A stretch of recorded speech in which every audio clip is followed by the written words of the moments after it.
If you're watching this, I'm just going to say it. Your deviation reports are lying to you. Welcome to this special report from the Human Error News Network. I'm your host, and today we're tearing apart, literally, the most misused label in all of pharmaceutical quality investigations. Look, you know the feeling, right? Something goes wrong on the manufacturing floor, an investigation launches, and the conclusion lands right where it always does: human error. You write up a corrective and preventive action plan, you send the poor operator back for endless retraining, you pour money into more automated controls, and then you close the file. But I gotta ask you directly, is that endless cycle actually fixing your operations? Or is human error just a convenient excuse? You know, something that gives us permission to look the other way while the exact same deviation happens again next month. Listen, I get it.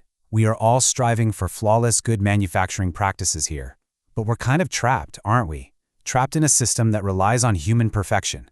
There's this great quote on the screen that reminds us, mistakes are free lessons, if we actually learn from them, of course.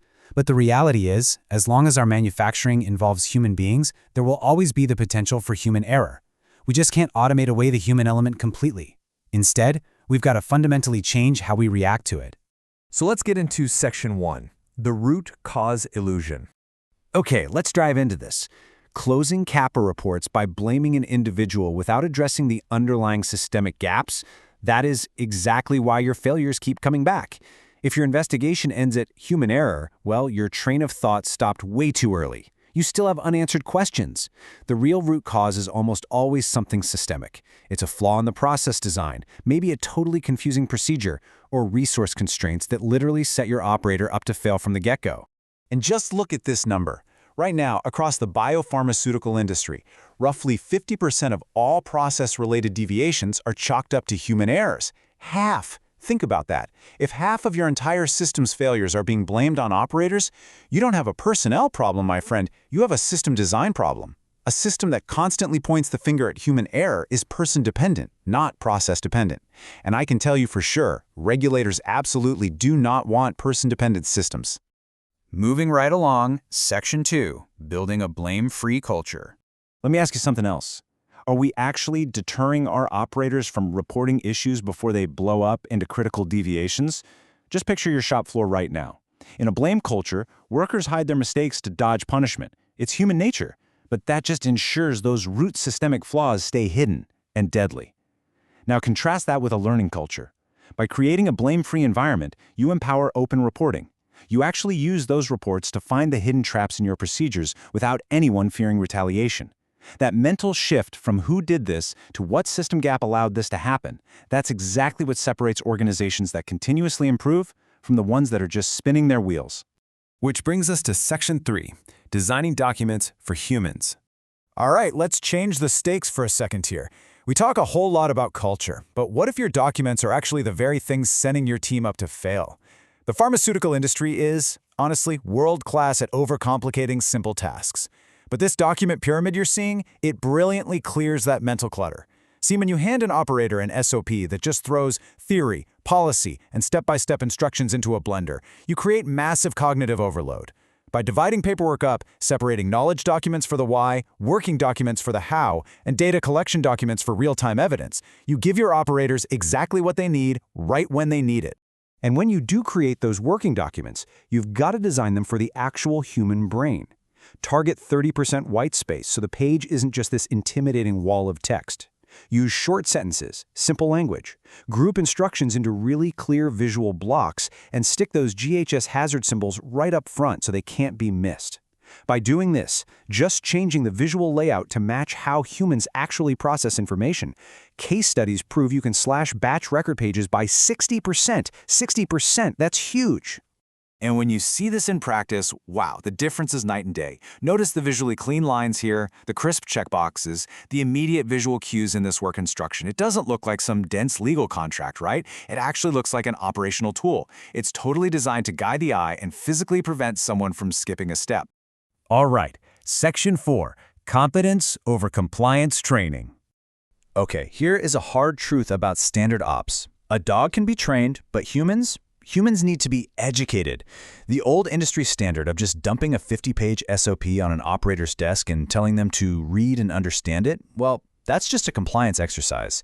Sure, it checks a regulatory box, but it completely fails to build any real technical proficiency. The training that makes someone compliant doesn't magically give them the skills they need for the floor.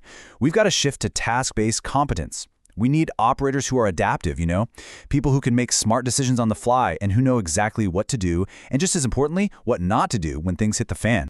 So how do we actually get there? Well, by utilizing modular learning. Instead of just mindlessly reading documents, operators learn through hands-on training, classroom simulations, and, this is a real game changer, short instructional shop floor videos.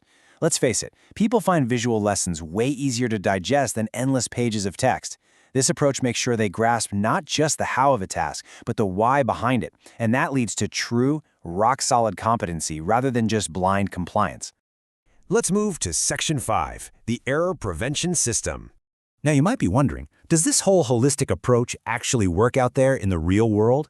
The data from a massive global player proves it absolutely does. To really advance human performance, Lonza realized they couldn't just slap a Band-Aid on it. They rolled out a phased, multi-year program to fundamentally transform human performance for long-term business sustainability. Phase 1 was all about beliefs and culture, making that crucial shift to a blame-free environment.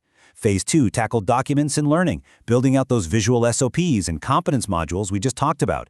Phase 3 baked error prevention right into processes and equipment. And finally, Phase 4 established a dedicated center of competence to lock in that long-term resilience. And looking at this implementation timeline, you can see exactly how it all builds on itself. They kicked things off in 2014 by actually training all their employees on how the human brain functions and the associated risk factors. They only overhauled the procedures and batch records after the culture was primed for it. It's an ongoing, steady progression of workplace coaching designed to grow a proactive culture, rather than always playing defense in a reactive one. And the return on this investment, completely undeniable. Within just the first 2 years of rolling out this systemic error prevention system across 13 global sites, they saw a massive 40% reduction in human error-related quality deviations. 40%! That is huge! And they did it just by treating human error as a system gap instead of an operator failure. But wait, it gets even better. When they specifically applied those human-centered design rules to their documents, cutting the clutter, using those visual blocks, they hit a staggering 90% reduction in deviations specifically related to batch record documentation. 90% of those errors literally vanished off the radar just by making the paper easier for a human being to read. Insane, right? Which brings us to our final stop, Section 6, Tracking Success Through Coaching. So how do you, as a leader, take this blueprint and make sure it's actually working on your own floor?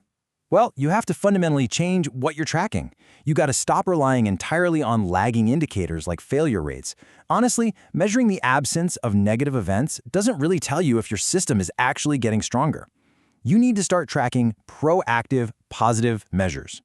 Track the number of shop floor coaching sessions that are happening. Track your prevented issue reports, like when an operator catches a flaw right before it turns into a full-blown deviation. Track how often your teams are sharing best practices with each other. You have to reward the reporting, not just the illusion of perfection. The label of human error is comfortable, sure, but it is a massive trap. For the Human Error News Network, this has been a special report. But before you go and close out your next CAPA file, the very next time your root cause analysis lands on a tired operator or a misread dial, I want you to look right past them and ask yourself one thing. What system gap did we build that made this mistake possible in the first place?